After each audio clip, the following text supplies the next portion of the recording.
BJP ಗೆದ್ದಿದ್ದು ಒಂದೇ seat, ಆದರೂ ಬಿಟ್ಟಿ ಬಿಲ್ಡಪ್ ಯಾಕೆ? ಯಾವ ಪಕ್ಷಕ್ಕೂ ನಮ್ಮ ಬೆಂಬಲ ಇಲ್ಲ ಎಂದ ಬಿಜೆಪಿಗೆ ನಿಟ್ಟಿಗರು ಕ್ಲಾಸ್. ನಗೆ ಪಾಟೀಲ್ಗೀಡಾಯಿತು ತಮಿಳುನಾಡು ಬಿಜೆಪಿಯ ಒಂದು ಪತ್ರ.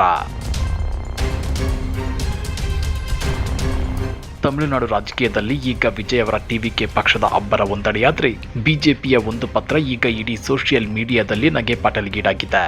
ಹೌದು ವೀಕ್ಷಕರೇ, ತಮಿಳುನಾಡಿನಲ್ಲಿ ಸರ್ಕಾರ ರಚಿಸೋಕೆ ನಾವು ಯಾರಿಗೂ ಬೆಂಬಲ ಕೊಡಲ್ಲ ಅಂತೇಳಿ ಬಿಜೆಪಿ ದೊಡ್ಡ ಘೋಷಣೆ ಮಾಡಿದೆ. ಇದನ್ನ ಕೇಳಿದ ನಿಟ್ಟಿಗರು, ಸ್ವಾಮಿ ನಿಮ್ಮ ಹತ್ರ ಇರೋ ಶಾಸಕರೆಷ್ಟು, ನೀವು ಗೆದ್ದಿರೋದೆಷ್ಟು ಸೀಟು ಅಂತ ಕೇಳಿ ಲೇವಡಿ ಮಾಡ್ತಿದ್ದಾರೆ. ಹಾಗಾದ್ರೆ ಏನಿದು ತಮಿಳುನಾಡು ಬಿಜೆಪಿಯ ನೋ ಸಪೋರ್ಟ್ ಪಾಲಿಟಿಕ್ಸ್ ಅಂದ್ರ? ಅದನ್ನ ಡೀಟೇಲ್ ಆಗಿ ತೋರಿಸ್ತೀವಿ. ಆದ್ರೆ ಅದಕ್ಕಿಂತ ಮೊದಲು ಹಲೋ ಕನ್ನಡ ಯೂಟ್ಯೂಬ್ ಚಾನಲ್ ಅನ್ನ ಸಬ್ಸ್ಕ್ರೈಬ್ ಮಾಡ್ಕೊಳ್ಳಿ. ಹಾಗೇನೆ ಪಕ್ಕದಲ್ಲಿರೋ ಬೆಲ್ ಬಟನ್ ಅನ್ನು ಪ್ರೆಸ್ ಮಾಡಿ. ತಮಿಳುನಾಡು ಚುನಾವಣೆಯಲ್ಲಿ ದಳಪತಿ ವಿಜಯ್ ನೇತೃತ್ವದ ಟಿವಿಕೆ ಅತಿ ದೊಡ್ಡ ಪಕ್ಷವಾಗಿ ಹೊರಹೊಮ್ಮಿದೆ. ಆದರೆ ಸರ್ಕಾರ ರಚನೆಗೆ ಬೇಕಾದ ಮ್ಯಾಜಿಕ್ ನಂಬರ್ ಇರಲಿಲ್ಲ. ಇದಕ್ಕಾಗಿ ವಿಜಯ್ ಅವರು ಕಾಂಗ್ರೆಸ್ ಎಡಪಕ್ಷಗಳು, ಮುಸ್ಲಿಂ ಲೀಗ್ ಮತ್ತು ಕೊನೆಗೆ ಎಐಎಡಿಎಂಕೆ ಜೊತೆ ಮಾತುಕತೆ ನಡೆಸುತ್ತಿದ್ರು. ಆನಂತರ ಕಾಂಗ್ರೆಸ್, ವಿಸಿಕೆ, ಸಿಪಿಐ ಪಕ್ಷಗಳ ಜೊತೆ ಸೇರಿ ಇವತ್ತು ವಿಜಯ್ ತಮಿಳುನಾಡಿನ ನೂತನ ಸಿಎಂ ಆಗಿ ಪ್ರಮಾಣ ವಚನ ಸ್ವೀಕರಿಸಿದ್ದಾರೆ. ಆದ್ರೆ ನಿನ್ನೆ ವಿಜಯ್ಗೆ ಬಹುಮತ ಇಲ್ಲ ಅನ್ನೋದು ಗೊತ್ತಾದ ಕೂಡಲೇ ಬಂಗಾಳದ ಹೈಡ್ರಾಮಾ ಮಾದರಿಯಲ್ಲಿ ಇಲ್ಲೂ ಕುದುರೆ ವ್ಯಾಪಾರ ನಡೆಯುತ್ತಾ ಅನ್ನೋ ಆತಂಕದ ನಡುವೆ ಎಂಟ್ರಿ ಕೊಟ್ಟಿದ್ದೆ ಬಿಜೆಪಿ. ತಮಿಳುನಾಡು ಬಿಜೆಪಿ ಅಧ್ಯಕ್ಷ ನೈನಾರ್ ನಾಗೇಂದ್ರನ್ ಒಂದು ಪತ್ರ ಬರೆದಿದ್ರು.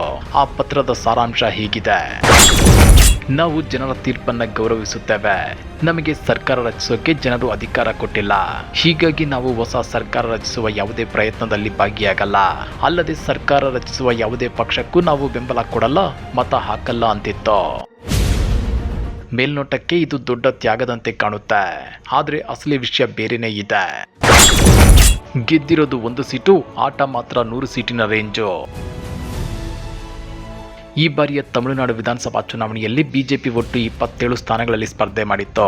ಆದ್ರೆ ಗೆದ್ದಿರೋದು ಕೇವಲ ಒಂದೇ ಒಂದು ಸ್ಥಾನ, ಅದು ಕೂಡ ಕೆಲವೇ ಮತಗಳ ಅಂತರದಿಂದ. ಕೇವಲ ಒಬ್ಬ ಶಾಸಕನ ಇಟ್ಕೊಂಡು ನಾವು ಯಾರನ್ನು ಬೆಂಬಲಿಸಲ್ಲ ಅಂತ ಬಿಜೆಪಿ ಹೇಳಿರೋದು ಈಗ ನಿಟ್ಟಿಗರಿಗೆ ಆಹಾರವಾಗಿದೆ. ಬಿಜೆಪಿಯ ಈ ಪತ್ರ ವೈರಲ್ ಆಗ್ತಿದ್ದಂತೆ ನಿಟ್ಟಿಗರು ಸುಮ್ಮನೆ ಕೂತಿಲ್ಲ. ನಿಮ್ಮ ಬೆಂಬಲ ಇಲ್ಲದಿದ್ರೆ ಯಾರ ಸರ್ಕಾರ ಉರುಳಿ ಹೋಗುತ್ತೆ ಅಂತ ಎಷ್ಟು ಬಿಲ್ಡಪ್ ಕೊಟ್ಟಿದ್ದೀರಾ ಅಂತ ಒಬ್ಬರು ಕೇಳಿದ್ರೆ, ಇರೋದು ಒಬ್ಬ MLA, ಅದಕ್ಕೆ ಇಷ್ಟೊಂದು ಡಿಮ್ಯಾಂಡ ಅಂತ ಮತ್ತೊಬ್ಬರು ಲೇಬಡಿ ಮಾಡಿದ್ದಾರೆ. ಆದ್ರೆ ಇನ್ನೊಂದೆಡೆ ಬಿಜೆಪಿ ಪರವಾಗಿಯೂ ಕಮೆಂಟ್ಗಳು ಬರ್ತಿವೆ. ಇವತ್ತು ಒಂದು ಸೀಟು ಗೆದ್ದಿರಬಹುದು, ಮುಂದಿನ ದಿನಗಳಲ್ಲಿ ಅಣ್ಣಾಮಲೈ ನಾಯಕತ್ವದಲ್ಲಿ ತಮಿಳುನಾಡು ಕೇಸರಿಮಯವಾಗುತ್ತೆ ಅಂತ ಅಭಿಮಾನಿಗಳು ಸಮಾಧಾನ ಪಡ್ಕೊಳ್ತಿದ್ದಾರೆ.